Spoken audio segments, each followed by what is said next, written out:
Good evening, everybody. I'm very happy to be here with my esteemed colleague, Ming. Ming is professor of networks and robots and works on autonomous robots, like the cutie we have over here. These robots can do great things. They can move around, find objects, work in teams. But to be honest, they're also a bit boring because they cannot talk, right, Ming? Well, good evening, everyone. Indeed, it's great to be on stage with Jenny van Doorn, professor of service marketing. And she worked with social robots, like you have seen on stage. In particular, she worked in the area of health and elderly care services. Well, your robot can talk, but they cannot do much else. Well, my robot, they can move around and take real actions.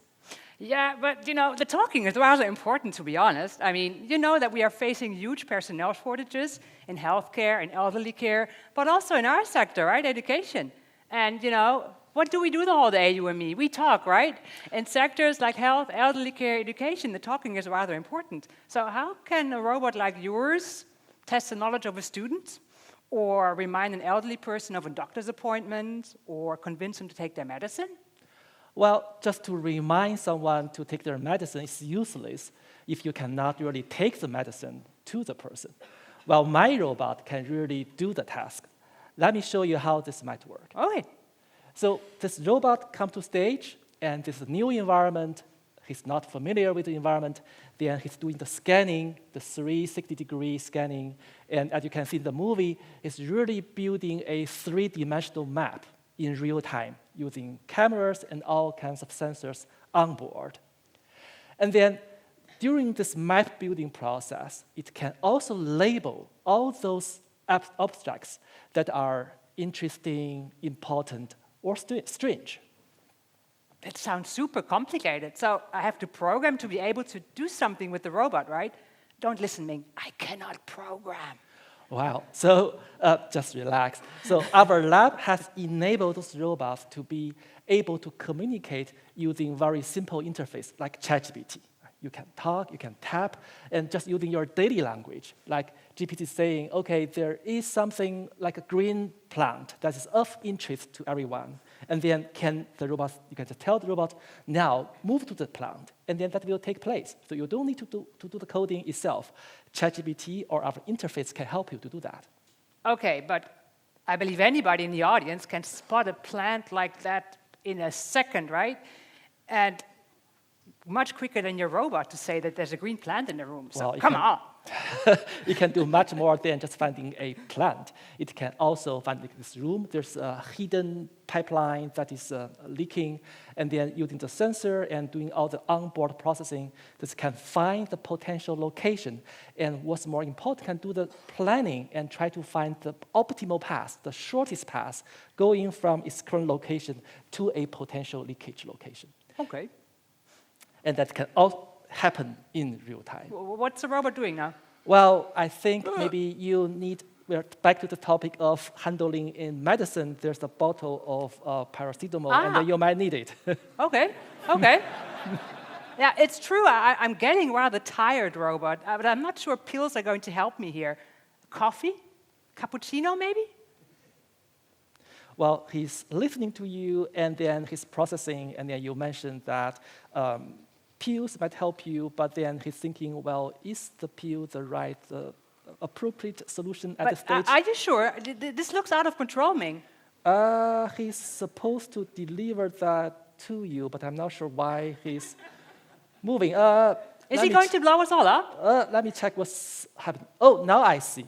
So you just said you are tired. Yeah. And then he's listening, and he can do the real-time reasoning. You are tired, and you probably need a rest, and to sit on a chair is much better than taking the pill. Okay, thank you, robot. That's all very impressive. It's just a pity that the robot needs you to explain all that to me, right? Okay, so? And how can it convince me to take my medicine? Yeah. So my grandmother, for instance, she used to give the medicine she was supposed to take to her plants. So I think we really need talking robots here. And you know what would be really cool? A robot that could speak different languages. For instance, my robot can speak Gronings. Really? Yeah. You want me to show it to you? Yeah, definitely. Okay. We prepared a little quiz in Gronings, and you've been sitting there the whole evening, and we all know sitting is very bad. So I would like you all to get up and play with us. If you don't speak Gronings, no worries. We have an English translation on the slides. And I tried to get a system with lights like they have on TV. Unfortunately, that was a bit beyond budget. So you need to sign the options with your hands. Let's play. Pepper, are you ready? Vraag 1. Wat is het bekendste beeld van de staat Groningen?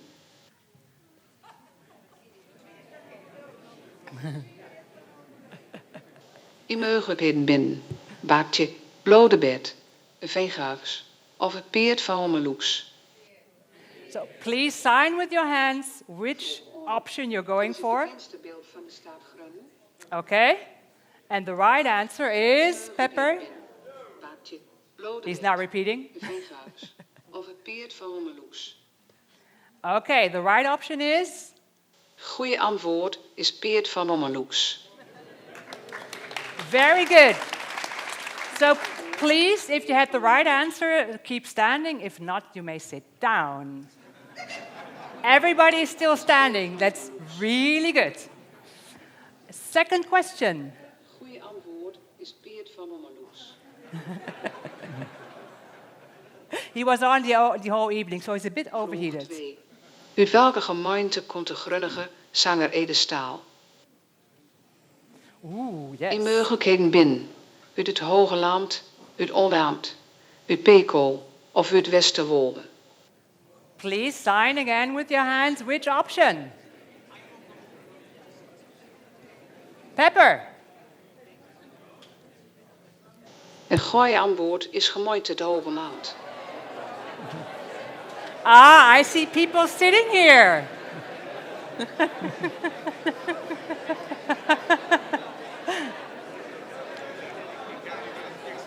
Third question. I don't want to put pressure on you, but I recently played this with some elderly people in Delfzijl, and they knew it before Pepper was even giving the answers. No pressure. Dan vraag 3. Van welke industrie was alle Pekool in de 19e en 20e eeuw het middelpunt? De mogelijkheden binnen. De kartonindustrie, de houtindustrie of de metaalindustrie. Okay. Pepper, what's the right answer? Het goeie antwoord is de kartonindustrie. Please again stay standing when you have the right answer and sit down if you have the wrong answer. I see nobody sitting, so you're as good as a bunch of 90-year-olds. Very good. Question number 4. Difficult one. Vraag 4. In gemeente Westerwolde wordt elk jaar Sint Thomas vierd. Tijdens dit feest wordt er op horens blozen. Waarom wordt dit doen? Die mogelijkheden binnen om de oogst van eerappels te zegenen, als eerbetoon aan de heilige Sint Thomas, of om kode geesten te vieren. Yeah, that's a difficult one. Again, sign with your hands, please. What's the right answer, Pepper? Het goeie antwoord is om kode geesten te vieren. Okay, who's still standing? Many people are still standing. I also see colleagues still standing. That's good. I hope you enjoyed it. Pepper, did you enjoy? Bedankt dat je met mij volstiem daarin. Ik vond het erg mooi. Ik hoop dat je ook nog de zin had eerst. Okay, Ming. Did Pepper impress you with its Groningen skills? Very much, very much. It can do something better than both of us, right? Speak I agree. Gronings. Yes, yes. We also recently went into a care institution in Delfzijl, and we did some activities with the people there. And Pepper speaking Gronings really made their day. So Well, impressive. we have a winner, don't we? Well, I think probably still someone in the audience will prefer a robot that can move around and take real actions. It seems that Pepper here and your robot together can do everything that we need, right? Perhaps we should combine them. Brilliant idea. We need a social robot that can talk, but can also move around and then help people with real actions. And such a robot could also really help in elderly care. It could not only convince people to take their medicine or to do their exercises or to go to the doctor, but also reward them with a cup of coffee afterwards or something strong. Nice. Yeah. If you follow the latest news, the recent generation of AI, like ChatGPT 4.0, they can really enable intelligent agents to talk directly with human beings. So that's quite a new development. It seems there are a lot of things we need to do, and I suggest we should get off stage and start working. Yes, let's get to work. Thank you.